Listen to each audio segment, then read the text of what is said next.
जय हिंद जय भारत। आज बात कर रहे हैं, बहुत इंपॉर्टेंट टॉपिक है पॉलिटी का, धाराओं के बारे में, सेक्शंस के बारे में कि किस किसने कौन कौन सा अपराध किया है तो उस पर कौन सा सेक्शन होगा, कौन सा केस उस पर लगेगा। माना कि अगर किसी ने चोरी करी है तो कौन सी धारा लगेगी, कौन सा कोड में वह कौन सी धारा लगेगी। अगर मान लीजिए उसने जो है चोरी का प्रयास किया है तो कौन सा सेक्शन लगेगा। अगर मान लीजिए उसने किसी के यहाँ डकैती करी है तो कौन सा लगेगा। अगर उसने सामूहिक तरीके से किसी को कुछ बोला है गलत तरीके से तो कौन से सेक्शन लगेगा। अगर किसी ने किसी से लड़ाई, मतलब ये मान के चलिए कि किसी ने किसी के साथ धोखाधड़ी करी है तो कौन सा सेक्शन लगेगा। किसी ने किसी के साथ रेप किया है तो कौन सा सेक्शन लगेगा। किसी ने किसी के वाइफ को, मतलब अपनी वाइफ को मारा है तो कौन सा केस लगेगा। तो इन सब चीज कौन सा सेक्शन पे केस लगेगा, कौन से सेक्शन में केस लगेगा, कौन सा सेक्शन उस पर अप्लाई होगा। जब अपन हिंदी में बोलते हैं तो धारा बोलते हैं, इंग्लिश में बोलते हैं तो सेक्शंस बोलते हैं, एक्ट भी बोलते हैं। और इन्हीं को अगर कॉन्स्टिट्यूशन में लिखा है तो आर्टिकल्स लिखा है। कॉन्स्टिट्यूशन में जो लिखा है अनुच्छेद, आर्टिकल इस तरीके से लिखा है, बट कोड में जो बोला जाता है वो सेक्शंस बोले जाते हैं, धाराएं बोली जाती है। अब बात करते हैं पॉलिटी की सेक्शंस के बारे में कि कौन कौन से कोड के अंदर क्या क्या सेक्शंस अप्लाई होते हैं। धारा 101, यस याद रखें, धारा 101 ये लगते हैं मर्डर के ऊपर। धारा 101 मर्डर, धारा 101 याद रखें मर्डर। धारा 106 हत्या के अटेम्प्ट टू मर्डर। 101 तो लगेगा मर्डर कर दिया, बट मर्डर का प्रयास किया है तो 106। धारा 111 गैर इरादतन हत्या, मतलब उसका इरादा नहीं था फिर भी मर्डर हो गया तो ऐसी कंडीशन में 111 लगेगा। 101 मर्डर कर दिया, 106 मर्डर का प्रयास किया बट इरादा नहीं था, मर्डर हो गया, 111। 115 लगेगी कि अगर उसने सुसाइड का प्रयास किया, अगर किसी व्यक्ति ने सुसाइड का प्रयास किया 115 सेक्शन लगेगा। धारा 117 अगर किसी की दहेज में मृत्यु हो जाती है, दहेज के लिए उसको प्रताड़ित किया जाता है, दहेज मृत्यु, डॉरी डेथ, 117 डॉरी डेथ 117 धारा लगेगी। 117 सेक्शन के तहत उसके ऊपर कार्यवाही होगी। 118 अगर कोई व्यक्ति किसी व्यक्ति को सुसाइड के लिए उकसाता भी तो सुसाइड कर ले, ये हो रहा है वो हो रहा है, तो अगर सुसाइड के लिए उकसाता भी है तो सेक्शन 118 के तहत कार्यवाही होगी। सेक्शन 118 के तहत कार्यवाही होगी। 125 रेप के लिए, 125 अगर कोई किसी का रेप करता है तो 125 सेक्शन लगेगा। धारा 125 अगर किसी का रेप का प्रयास करता है तो 128 लगेगा। धारा 137 कब लगेगी, जब कोई गैंग रेपिंग किया जाता है तो कैसा लगेगा, 136। धारा 138 लगेगी, पत्नी के वाइफ के साथ रेप किया जाता है तो 138 सेक्शन के तहत कार्यवाही होगी कोर्ट में। 140 किसी के साथ कोई प्रॉब्लम की जाती है, सेक्स उत्पीड़न, तो वह इसके साथ कार्यवाही होगी 140 के तहत। 141 कहता है कि कोई किसी के पीछे पीछे पीछे भाग रहा है, उसका पीछा कर रहा है तो उसके साथ कोर्ट में 141 धारा लगेगी। 143 लगेगा कि अगर किसी जो है कोई नाबालिग है तो उसके साथ जो है अगर कोई प्रॉब्लम करता है तो उसके लिए 143 लगेगी। 146 लगता है कि कोई किसी का किडनैपिंग कर लेता है, किडनैपिंग करने पर 146 धारा सेक्शन 146 के तहत कार्यवाही होगी। कोर्ट में अगर कोई व्यक्ति जाता है और किडनैपिंग का आरोप लगता है उस व्यक्ति पे तो उसके ऊपर धारा 146 के तहत कार्यवाही होगी। धारा 150 अपहरण कर यौन शोषण करने हेतु ले जाना, मतलब किडनैपिंग कर लिया उसके बाद उसको ले जाता है तो 150 लगेगा। फिर धारा 150 लगता है 152 अगर किसी व्यक्ति की कोई तस्करी करता है, आउट ऑफ बेस देता है, तस्करी करता है, मानव तस्करी के लिए, ह्यूमन ट्रैफिकिंग के लिए, धारा 152 सेक्शन 152 के अंतर्गत कार्यवाही होगी कोर्ट में। 173 अगर कोई किसी व्यक्ति ने चोरी करी है और उसका कोर्ट में अपराध है तो 173 के तहत कार्यवाही होगी। 178 अगर कोई डकैती करता है, डकैती बहुत लोगों ने डकैती कर दी तो उनके विरुद्ध 178 कार्यवाही के तहत कार्यवाही होगी। 180 डकैती भी कर ली और हत्या भी कर देते हैं, पूरे घर में डकैती, सब सामान ले गए और हत्या भी कर देते हैं, तो ऐसी कंडीशन में 180 सेक्शन लगेगा। धारा 180 के तहत कार्यवाही होगी। धारा 184 अगर कोई व्यक्ति किसी से जबरन वसूली करता है, जबरन, भाई मेरे को तो इतना पैसा देना ही पड़ेगा, जबरन वसूली करता है, जबरदस्ती उससे पैसा वसूल करता है तो धारा सेक्शन 184 के तहत कार्यवाही होगी। सेक्शन 184 के तहत कार्यवाही होगी। सेक्शन 187 कहता है कि आपराधिक विश्वासघात, मतलब कोई किसी के विरुद्ध है क्रिमिनल ब्रीच ऑफ ट्रस्ट, उसका जो है क्रिमिनल रूप से उसका ट्रस्ट खत्म कर देता है, तो ऐसी कंडीशन में उसके ऊपर सेक्शन 187 के तहत कार्यवाही होगी। 187 के तहत कार्यवाही होगी। अगर किसी के विरुद्ध कोई चीट करता है, धोखाधड़ी करता है, किसी व्यक्ति को धोखा दे देता है, धोखा दे देता है मतलब कोई भी किसी भी, चाहे पैसे के रूप में धोखा देना, किसी भी रूप में धोखा दिया जा रहा है, 190 के तहत कार्यवाही होगी। धारा 190 के तहत कार्यवाही होगी।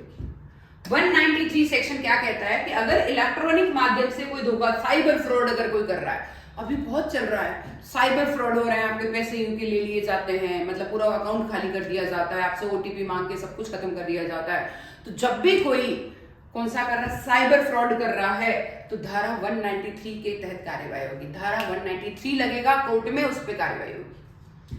अगर किसी के वक्त देखिए इसमें जालसाजी कर रहा है, मतलब उसके जालसाज कर रहा है, उसको धोखा देने का प्रयास कर रहा है, तो 196 के तहत कार्यवाही होगी। कौन सा होगा? धारा 196 के तहत कार्यवाही होगी। 196 मतलब किसी के विरुद्ध कोई जालसाजी करता है तो कार्यवाही होती है।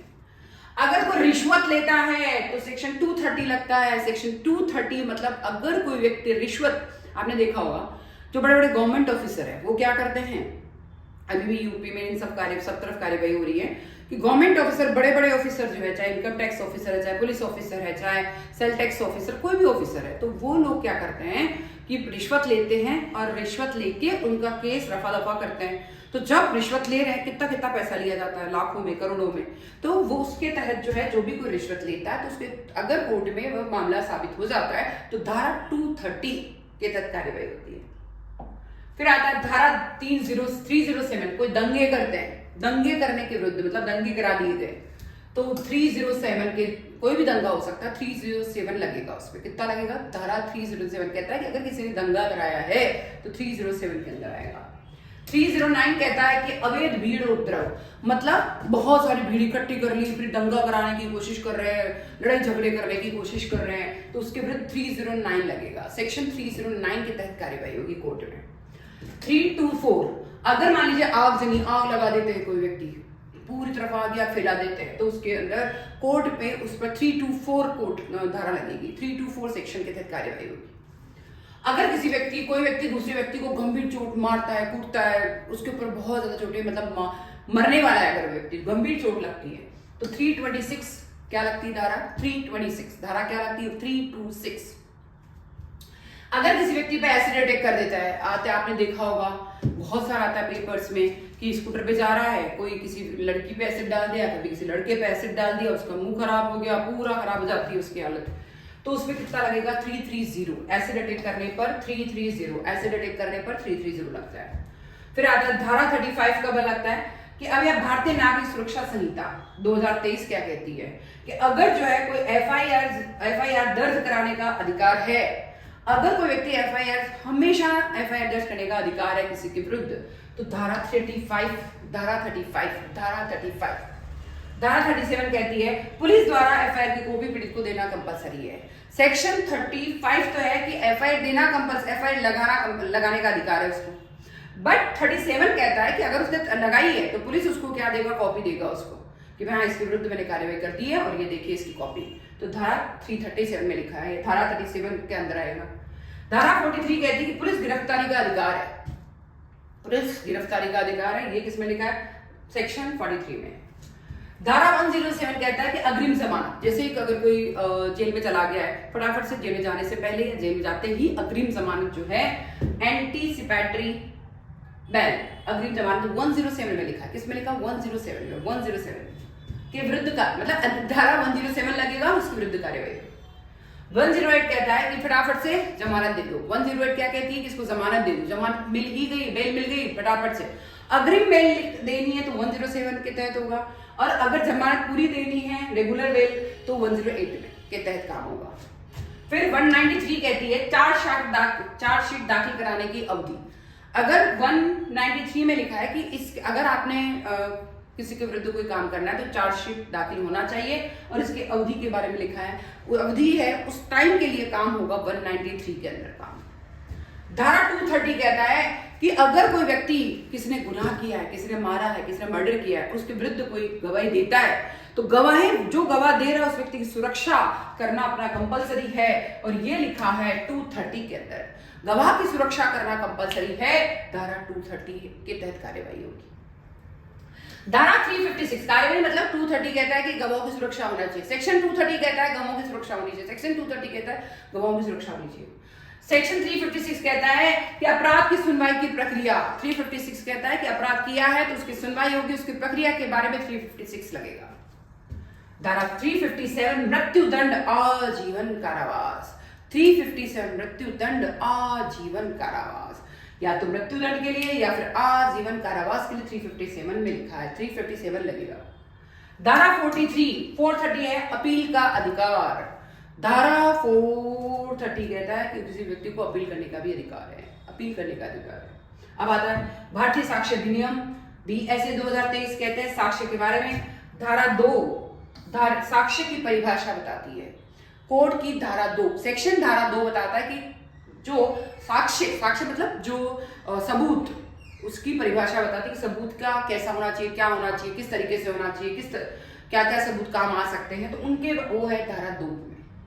धारा 2 धारा 23 कहती है कि इलेक्ट्रॉनिक रिकॉर्ड साक्ष्य के रूप में काम आएंगे कि नहीं आएंगे। इलेक्ट्रॉनिक रिकॉर्ड भी साक्ष्य के रूप में काम आ सकते हैं, पर वो इलेक्ट्रॉनिक रिकॉर्ड क्या होनी चाहिए, कैसे होनी चाहिए, ये धारा 23 में लिखा है। किसमें लिखा है? धारा 23 में। फिर आता है धारा 24 सेक्शन 24 कहता है कि कन्फेक्शन कर लो, मतलब स्वीकार करो आप, मतलब अगर किसी ने अपराध स्वीकार कर लिया, किसी कोई प्रॉब्लम स्वीकार कर ली है, उसके विरुद्ध जो कार्यवाही है उसको स्वीकार हो गया, तो इसमें धारा 24 सेक्शन 24 के अंदर काम हुआ। सेक्शन 26 कहता है अगर किसी ने मजिस्ट्रेट के सामने कबूलनामा मजिस्ट्रेट के सामने भेज दिया है। क्या कहता है 26 सेक्शन 26 कहता है कि अगर किसी ने अपना अपराध स्वीकार कर लिया है, कबूलनामा कर लिया है, मजिस्ट्रेट के सामने वैध है, ये है धारा 26 सेक्शन 26। सेक्शन 32 कहता है मरते वक्त दिया गया बयान, डिक्लेरेशन, अगर कोई व्यक्ति मर रहा है और मरते मरते उसने बयान दे दिया और मर गया है, तो ये लिखा है धारा 32। धारा 32 कहती है कि मरते वक्त अगर कोई आदमी बयान देता है तो धारा 32 के बारे में 32 होगा उस पर।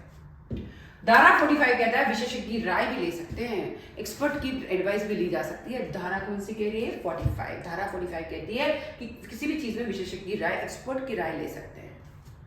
धारा 57 कहते हैं कि इलेक्ट्रॉनिक हस्ताक्षर का प्रमाण होना चाहिए, इलेक्ट्रॉनिक हस्ताक्षर जो होते हैं उसका भी प्रमाण होना चाहिए। ये किसमें है? धारा 57 में। धारा 61 कहती है कि दस्तावेज का प्रमाण चाहिए, आप कुछ भी अगर यहाँ पे दे रहे हो डॉक्यूमेंट्स तो उनका प्रमाण सबूत होना चाहिए। धारा 65 कहती है कि इलेक्ट्रॉनिक रिकॉर्ड की वैधता होनी चाहिए। किस पे ये धारा 65 कहती है? धारा इलेक्ट्रॉनिक रिकॉर्ड की वैधता के बारे में धारा 65 है। धारा 65 किसके बारे में? इलेक्ट्रॉनिक रिकॉर्ड की वैधता के बारे में। अब आता है गवाह की जिरहत के बारे में धारा 74। गवाह की जिरहत के बारे में धारा 74। तो इस तरह की कोड की धाराओं को जानना भी बहुत जरूरी है। कोई ना कोई धारा, कोई ना कोई सेक्शन पूछा जा सकता है। तो कोड के सेक्शन की डिमांड करी थी शायद झारखंड से श्वेता तिवारी ने। झारखंड से श्वेता तिवारी ने लिखा है कि मैम हमें कोड की धाराओं को बताइए। तो झारखंड से श्वेता तिवारी, आपको बहुत बहुत थैंक यू। आपने मेरे से क्वेश्चन पूछा, पर मैं सभी को बहुत बहुत थैंक यू कहना चाहूंगी। इस क्वेश्चन को आप जाने से पहले, एग्जाम में जाने से पहले 3 बार सुन ले, मेरे जीके जीएस के सारे वीडियो सुन ले, आपको पास होने से कोई नहीं रोक सकता। जय हिंद, जय भारत।